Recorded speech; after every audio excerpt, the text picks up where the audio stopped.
Hello, welcome to another episode. And this is a first because we're taking it to the next level. Uh-oh. Jess, listen. This is great. So we have a new friend this week. Diana is joining us. And what is our last question at the end of every episode? We ask for food. So Diana and I were actually going to have dinner tonight. What? That's cool. Yes. Well, that Where is was pretty my cool. Well, the invite? thing is that your invite was the invite for the call for speakers for Data Saturday Rhineland, which is tomorrow. So we're going to have speaker dinner today, but you did not submit. So do you really want to go there regarding where was my invite, or should I rather go with where was your submission? But we're digressing. And since we have a guest and a friend here, Diana, welcome to the show. Thank you for joining us. For those that have not met you and will not be at speaker dinner tonight to meet you, looking at you, Jess, do you want to tell us a little bit about yourself? Yes, of course. So my name is Diana. I'm a statistician. I live in Southwest Germany, and I had a small team of data analysts and data scientists, and I'm really looking forward to get to know you better. Awesome. Well, this is not how this works. You won't get to know us at all. We will get to know you. This is true. We will not disclose anything about us, except that Jess did not submit for Data Saturday tomorrow. That's what we will disclose. Do you know No what I'm finger pointing or anything. confused about No. at the moment is whether Data Saturday Rhineland is tomorrow in today's world or tomorrow when this gets released. Are we time traveling or are we not time traveling? Of course, we're time traveling. Okay, great. Data Saturday Rhineland is tomorrow at my birthday, June 29th. Today is Great. June 28th. So Okay, good. Just checking what the date was. exactly. We will not talk about if tonight or tomorrow is going to be a soccer game involving the German team because we have no idea if they actually get this far yet. But then again, we figured most people on this Don't care. podcast don't really care. So, anyways, so Diana, first question we always ask is, what is your favorite data feature or thingy or offering or service? Or I could go on and on, but I guess you see where I'm going with this. My favorite data thing is Power BI, and to be a bit more precise, to have a first look at data with Power BI, because I always loved to dig into data. That's why I studied statistics in the first place, and it was kind of very cumbersome to have it like in R. To have first, we only had text files, and we had to copy the code into the console thing. And so if you nowadays put it into Power BI, you can have a look, you can have a quick look. It looks okay at first. You need to modify to have it really looking great, but you can have a look and you can have a feeling for the data, and you can dig deep or just have some quick overviews, correlations, and all these things that we are interested in. So that would be my favorite thing, because it's easy, it's fast, and it's fun, I think. That's cool. So you're using it to kind of first look at a data set to see what you've got, what kind of data is in there before you go and do something more complicated. Yes. So we as a company have a product where it's about forecasting and resource optimization, and there we do all calculation outside of Power BI. And when it's finished and it's optimized and it's forecasted, the data goes back into Power BI. So that's one possibility, but we also do projects only in Power BI where all the analytics is in there. And it looks okay. You can do a lot of customization to have it look great, but you can get a real good overview of the things, and you can also do some calculations. And I have a lot of templates where I can put just data in and see the distribution, the calculation, correlations, and all these things. So it saves me a lot of time. Very cool.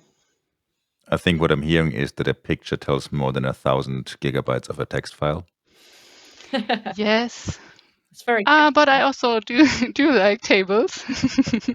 So I'm kind of a I need numbers and pictures person, but most of the people love to look more on visualizations. But yes, I'm a statistician. I like to dig deep. So why is this curve here going down or something like that? So you need to have some kind of facts to look at numbers.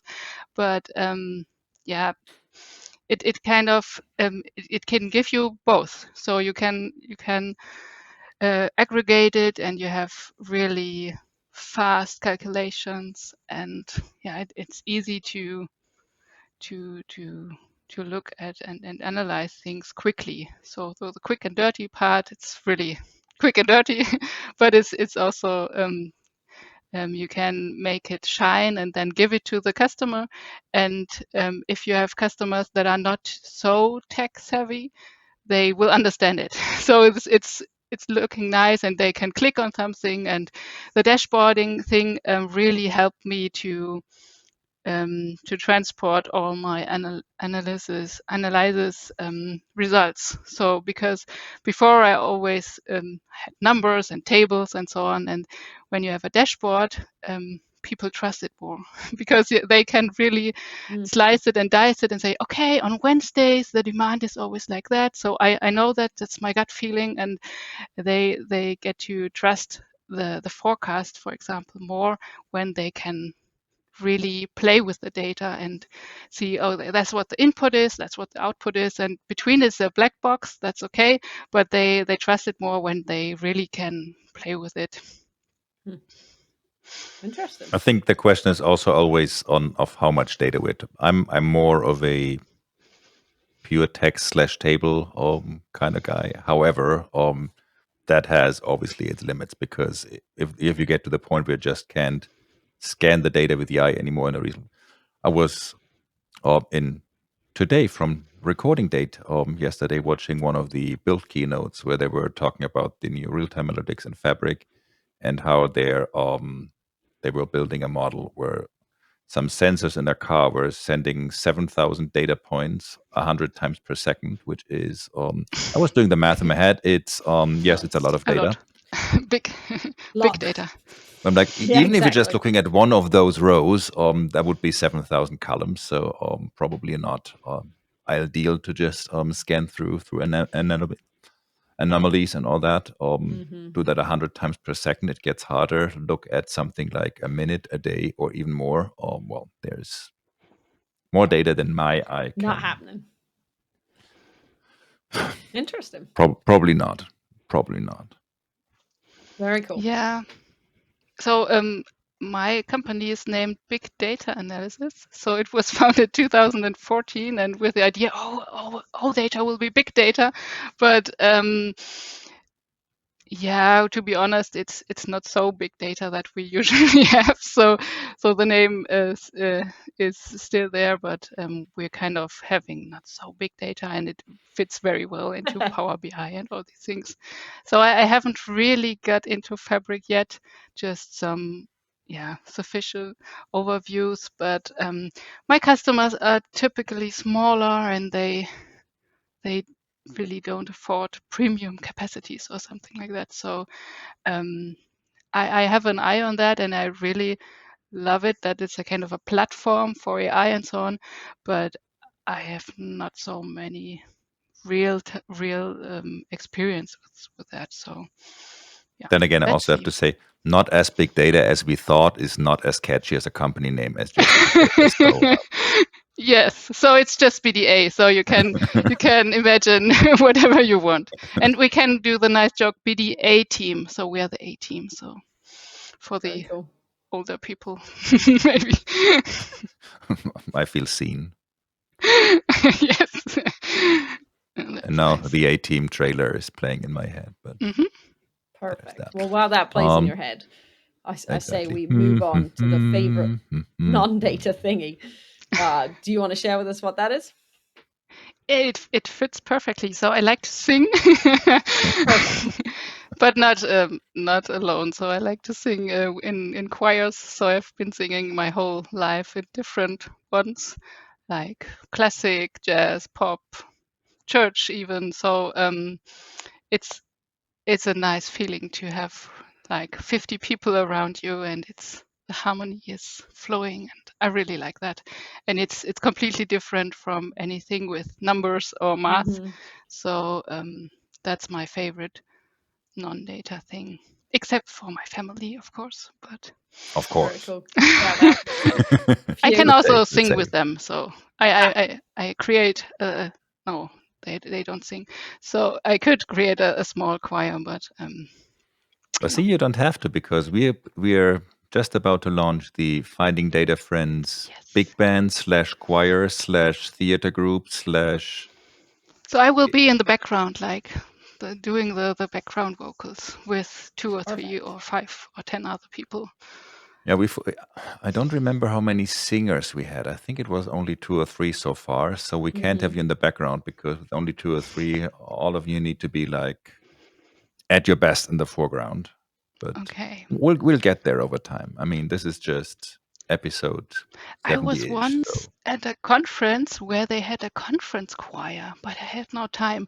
So this was like a 3-day conference, and it Wow. was they were meeting twice or so in the first and second days, and then on the third day they had a small audition, and it was very nice, but I couldn't take part. So that would be an idea for Data Saturday. Yeah. yeah, That's a good idea. let me double check in tomorrow's welcome keynote how many other singers we have. You might be on your own. However, spoiler alert, in one of our upcoming episodes, we're going to have our brand new friend that neither Jess or I never met, Ellen White, who also sings in a choir. So Yes. Very we're true. getting there. Definitely Yeah, never met him. You've got a lot of instruments in your big band already, Correct. right? We got the oboe, we got the saxophone, we got a piano. Somebody played the cello. Yeah. It's a nice. What else did we have? Yeah, at some point I really should start taking notes. Do you play any instrument? No, the only thing I do is humming the A-Team intro sound. That's kind of what I do music-wise. So we'll be the background choir, or you're kind of the, I don't know how's the man called that makes Alan? the thing. How's it called in English? You know, Jess, the one actually telling the conductor. people. Yeah. Yes. Conductor. Yeah. So I you thought can it be was the conductor. conductor. Was like, no, that But I can't feel be like right, that's an important role. I should understand some music before I just.